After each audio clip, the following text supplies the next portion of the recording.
le royaume de France fut longtemps l'un des plus puissants d'Europe. De Clovis le Franc, au dernier jour de la dynastie des Bourbons, du règne austère de Saint-Louis à celui de Napoléon III, vous allez revivre 15 siècles de notre histoire. Dans ce podcast, nous allons vous raconter les monarques français entre conflits, trahisons, rivalités et alliances. Vous écoutez Charlemagne, première partie. Charlemagne est le plus célèbre des souverains de la dynastie carolingienne, qui lui doit d'ailleurs son nom. Conquérant, administrateur, législateur, propagateur de la religion catholique, il agit en maître et défenseur de l'Église. Quelqu'un qui réussit à fédérer toutes les énergies intellectuelles, mais aussi les énergies administratives pour unifier son royaume. Et d'une certaine façon, l'empire de Charlemagne tient par la personne de Charlemagne. L'Église fut l'instrument de sa politique de rénovation culturelle. L'orthodoxie religieuse et la culture étaient essentielles pour lui. Il s'est placé en tant que protecteur des arts et des lettres et est à l'origine de la Renaissance carolingienne. Charlemagne est considéré comme le père de l'Europe puisqu'il a assuré le regroupement de l'Europe occidentale. Il a aussi posé des principes de gouvernement dont ont hérité les grands États européens. Charlemagne est un monarque guerrier. Il a agrandi le royaume grâce à une série de campagnes. Dans les années 770, il commença ses nombreuses conquêtes. Royaume lombard en 773, conquête de la Saxe de 771 à 804, Roncevaux fut l'une de ses plus grandes défaites. Cependant, ses ennemis furent continuellement repoussés. Ses qualités de chef de guerre, qui sont à la fois pragmatiques et tactiques, vont de pair avec une grande cruauté. Le signe éclatant de l'autorité acquise par Charlemagne fut son couronnement en tant qu'empereur par le pape Léon III en 800. L'énorme empire ne peut survivre à la disparition de son créateur. Charlemagne, soucieux de la tradition germanique, avait prévu de le partager entre ses 3 fils dès 806. Mais l'empire ne fut en fait partagé qu'entre ses 3 petits-fils lors du traité de Verdun en 843.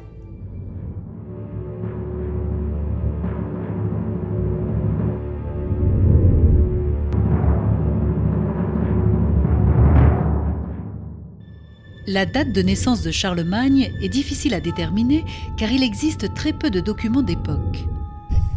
Charles Ier, dit Charles le Grand ou Charlemagne, en latin Carolus Magnus, serait né le 2 avril 742 ou 748 selon les sources. Le père Anselme, historien et généalogiste français du XVIIe siècle, avance la date 742, en reprenant le témoignage de Eguinard, qui était un écrivain, contemporain et biographe de Charlemagne. Il écrit que Charlemagne avait 72 ans lors de son décès en 814 dans sa Vita Carolimani, la vie de Charlemagne. Cet ouvrage est l'une des sources principales pour connaître le roi Charlemagne, son règne et ses réalisations. La naissance de Charlemagne reste quelque chose d'important puisqu'il inaugure un règne extrêmement long, l'un des plus longs de l'histoire de France, presque aussi long que celui de Louis XIV. Michel Rouche, professeur émérite à la Sorbonne. Nous ne pouvons absolument pas connaître le lieu de naissance de ce jeune souverain, étant donné qu'il a dû probablement naître dans un domaine rural du nord de la Gaule, appartenant à la famille carolingienne, mais nous ne savons pas plus, étant donné que les détails manquent absolument sur cette question. Le lieu de naissance de Charlemagne est ignoré. Eguinard lui-même passe volontairement sous silence ce qui a rapport à la première partie de la vie de Charlemagne. Il est possible de présumer qu'il vit le jour entre la Meuse et le Rhin grâce au récit sur la fondation de l'église d'Aix-la-Chapelle. Charlemagne est le fils de Pépin le Bref et de Berthe de Laon, dite Berthe au Grand-Pied, fille du comte de Laon, un puissant seigneur de l'époque. Quant à Pépin le Bref, frère de Griffon et Carloman, il est le fils de Charles Martel, duc d'Austrasie et maire du Palais, et de Rotrude. Lorsque Pépin le Bref décède le 24 septembre 768, en respect de la tradition franque en matière de succession, ses 2 fils, Carloman et Charles, sont élus rois le 9 octobre 768 par une assemblée populaire. Lors de la mort du grand-père de Charlemagne, Charles Martel, père de Pépin le Bref, Carloman et Griffon, le royaume avait déjà été partagé entre ses 3 fils. L'aîné Carloman devint maire du palais d'Austrasie et obtient l'Almanie et la Thuringe. Pépin, lui, devint maire du palais de Neustrie avec la Provence et la Bourgogne. Griffon n'obtint que quelques comtés. C'est l'époque de la fin de la dynastie mérovingienne. Ces rois, que l'on qualifiera plus tard de fainéants, ont perdu leur autorité et les maires du palais dirigent l'État. Alors la fin de la dynastie mérovingienne est un processus relativement lent.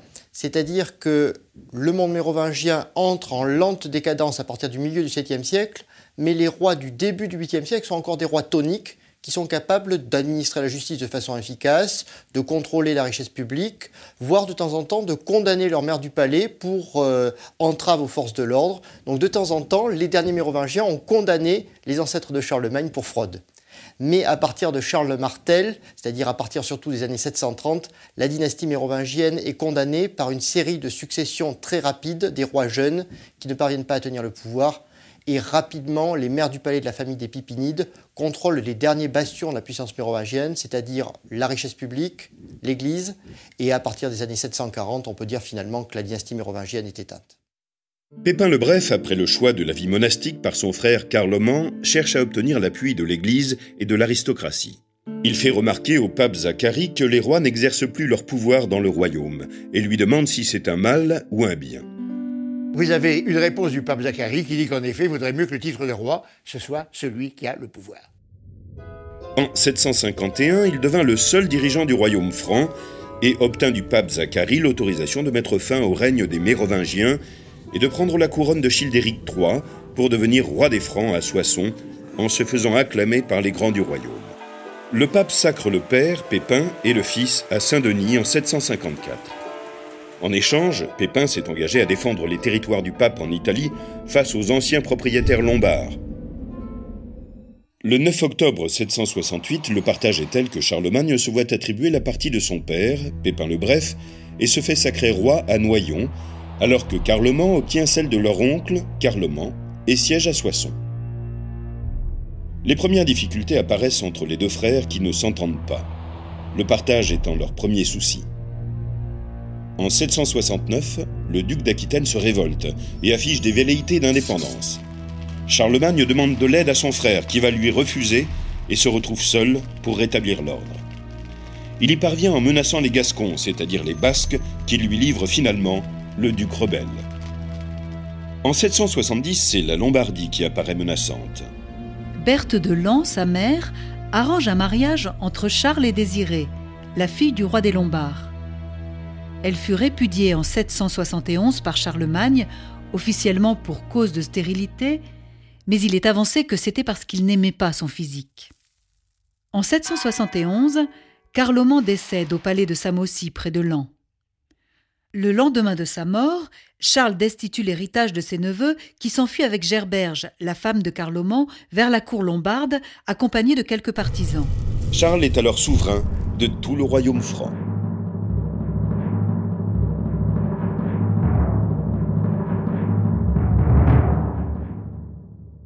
Depuis l'époque de Clovis, les Francs mènent des grandes conquêtes. Bruno Dumézil, historien.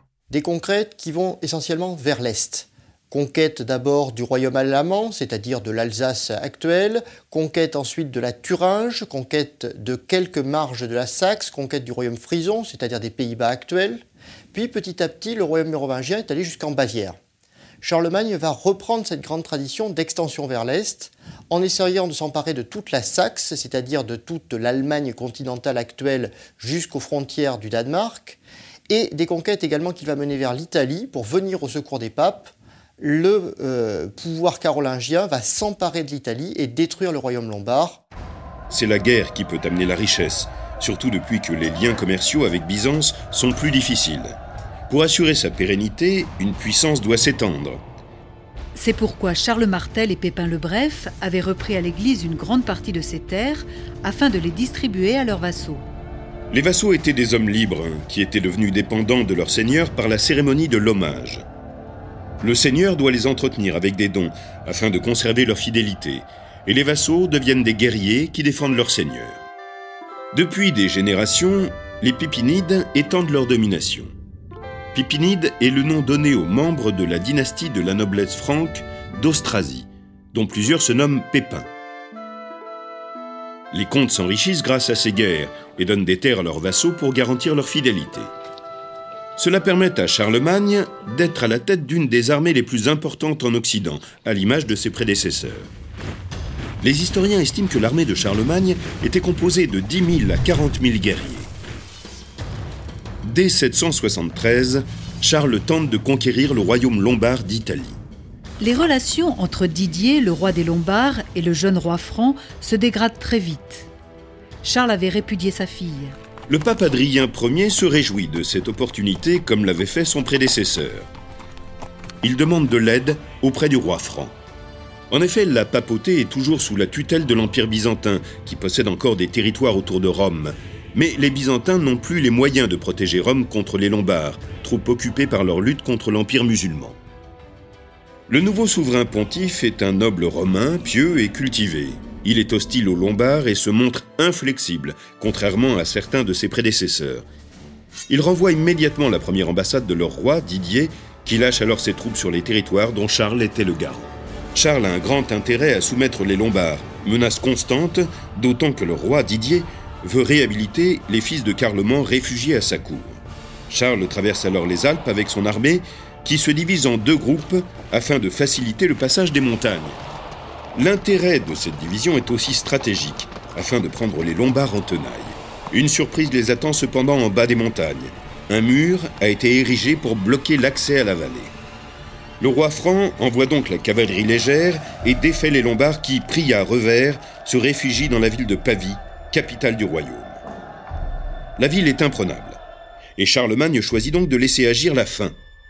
Au printemps 774, Pavie n'a toujours pas capitulé, et Charles décide de célébrer les fêtes de Pâques à Rome. C'est la première fois qu'il se rend dans la ville sainte. Il promet au pape que lorsqu'il rentrera dans Pavie, il cédera des terres aux États pontificaux. Dans les annales pontificales, c'est à ce moment que Charles devint Carolus Magnus, c'est-à-dire Charlemagne. 2 mois plus tard, la ville de Pavie tombe enfin. Charles prend alors le titre de roi des Francs et des Lombards. En 774, la capitale du royaume lombard, Pavie, tombe, mais finalement c'est une longue histoire puisque la capitale de Pavie avait déjà été assiégée à la fin du VIe siècle par les Mérovingiens. C'est-à-dire que Charlemagne entre dans la pure continuité de ses prédécesseurs. Il fait alors son entrée triomphale dans la capitale, coiffé de la célèbre couronne de fer dont le fermoir, selon la légende, a été forgé avec un clou de la vraie croix du Christ.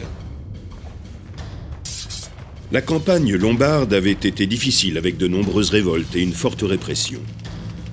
L'armée carolingienne s'appuyait donc sur une tactique dans laquelle la cavalerie jouait un rôle fondamental. Qu'elle soit lourde et parée pour les chocs frontaux, ou qu'elle soit légère et extrêmement mobile, la chevalerie de Charlemagne était élaborée afin de répondre à toutes les éventualités. Les guerres de Saxe commencèrent dès 772. Tout au long de son règne, les difficultés les plus conséquentes auxquelles Charles devra faire face sont liées aux Saxons. C'était un peuple païen de barbares que ni l'épée ni l'appel de l'Évangile ne semblaient convaincre. Ils vivaient sur des territoires devenus aujourd'hui les Flandres et la Lorraine, en plus de leur terre d'origine, la Saxe, l'Allemagne actuelle. Charlemagne pensait que les frontières du royaume ne seraient pas en sécurité tant que les Saxons seraient païens. Les Saxons, qui avaient promis des concessions, profitèrent de la campagne de Lombardie pour se révolter. Charlemagne décide de les soumettre par la force et instaure la loi du fer de Dieu, qui consiste à imposer au peuple conquis le choix entre le baptême ou la mort. Après plusieurs années d'alternance entre combats, redditions et révoltes, les Saxons sont de nouveau battus et promettent leur conversion au christianisme. Charlemagne rentre avec son lot d'otages saxons. Début des années 780. Les intraitables Saxons se soulèvent de nouveau. Ils entrent en territoire franc et provoquent des ravages jusqu'à la Moselle. Charlemagne organise donc une sévère répression. Mais les révoltes n'en continuent pas moins. Commandés par Widukind, les Saxons opposent une vigoureuse résistance. Widukind fut en effet l'un des plus obstinés opposants à la christianisation de son peuple, ce qui fait également de lui l'un des principaux adversaires que Charlemagne rencontrera durant ses campagnes pour étendre le royaume des Francs. En 782, une partie de l'aristocratie saxonne est prête à intégrer le royaume franc et ainsi conforter sa position sociale. Mais Charlemagne doit faire face cette même année à une grande révolte. L'armée franque se fait dépasser par le peuple qui vit en ordre dispersé sur un territoire immense au relief vallonné. Face à cette révolte, les Francs vont commettre des atrocités afin d'affirmer leur domination. Le massacre de Verdun fera 4500 victimes et 12 000 femmes et enfants sont déportés car ils refusent le baptême. Charles se conduisit alors comme le fléau de Dieu, usant de la politique de la terre brûlée, renversant leurs idoles, ravageant leurs sanctuaires, massacrant et pillant tout sur son passage. Soit il saisissait les chefs de tribus révoltés et les faisait décapiter sur le front des troupes. Michel Rouche, professeur émérite à la Sorbonne. Soit il faisait plonger des clans entiers dans un fleuve pour les faire baptiser du haut d'une colline par un évêque. Il reprenait en pays saxon une méthode autrefois utilisée par son grand-père, puis par son père. Le chef des Saxons, Widukind, se réfugia chez ses voisins et se mit sous la protection de Siegfried, roi des Danois. Après cette victoire, Charlemagne réorganise la Saxe, qui devient une province de son empire et ordonne la conversion forcée des Saxons païens. La plupart des rebelles ont été livrés à Charlemagne par les chefs saxons, sauf Widukind, introuvable. Celui-ci obtient le soutien des Frisons et des Danois, établis au nord de l'Elbe. Les Francs sont battus par Widukind au mont Suntel en 782. S'ils sont victorieux l'année suivante, ils doivent hiverner dans le pays de 784 à 785 pour venir à bout du soulèvement. En 785, Charlemagne instaure en Saxe le capitulaire de Partibus Saxoniae. Les païens doivent se convertir sous peine de condamnation à mort. Widukind aurait accepté de se rendre contre la promesse de ne pas être tué. Voyant qu'il a gagné son soutien, Charlemagne le persuade de se faire baptiser lors d'une cérémonie collective en 785 à Attigny, dans les Ardennes. Dans les années 792 à 795, des Saxons se soulèvent à nouveau, refusant le capitulaire. Les rebelles saxons demandent l'aide des Frisons, leurs voisins du Nord, eux aussi païens, et des Avars, déjà en lutte contre Charlemagne. Ils réhabilitent le culte des idoles, pillent les églises et traquent les catholiques. Devant la tournure que prennent les événements, Charlemagne doit revenir en Saxe. Il divise son armée en deux, une partie sous ses ordres, l'autre sous ceux de son fils, Charles le Jeune. Charlemagne entre en Thuringe et Charles en Westphalie. Les rebelles se rendent sans combat et jurent fidélité au roi. L'année suivante, Charlemagne et son armée traversent la Saxe jusqu'à l'Elbe. Si la pacification de la Saxe dura encore plusieurs années, elle s'achève officiellement à Paderborn en 799. En 711, les Maures envahissent l'Espagne. Sous le commandement de Tariq ibn Ziyad, ils imposent à une grande partie de l'Espagne et du Portugal le règne islamique. Ils étendent leur influence et font des incursions jusque dans le nord de la France, mais sont arrêtés à la bataille de Toulouse en 721 et par Charles Martel à la bataille de Poitiers en 732. Dans la péninsule ibérique, seul le nord-ouest et les régions majoritairement basques des Pyrénées échappent à leur domination. Pour le pape, comme tous les chrétiens, il revient à Charlemagne de se défendre contre ce danger permanent. Charlemagne n'avait pas l'intention de conquérir l'Espagne. Il avait conscience du décalage économique et culturel des deux mondes. De plus, il admire la civilisation islamique très avancée sur le commerce, l'artisanat, les sciences et les arts. Sulayman ibn al-Arabi, wali, c'est-à-dire gouverneur de Barcelone et Gérone, est menacé par l'émir Abdarrahman de Cordoue. Il envoie donc une délégation à Charlemagne afin de lui offrir sa soumission et l'allégeance de Hussein de Saragosse, le gouverneur de la ville, en échange d'une aide militaire. L'occasion était belle pour Carolus Magnus d'affermir sa réputation en faisant une démonstration de la puissance de son armée. Intimider les musulmans et rasséréner les chrétiens soumis à leur autorité, voilà deux objectifs exaltants pour le protecteur du pape. En réponse, l'armée de Charlemagne traverse les Pyrénées vers Saragosse en 778 dans le but de tenir la ville. Il s'entoure de 12 ducs et chaque duc dispose de 3000 cavaliers.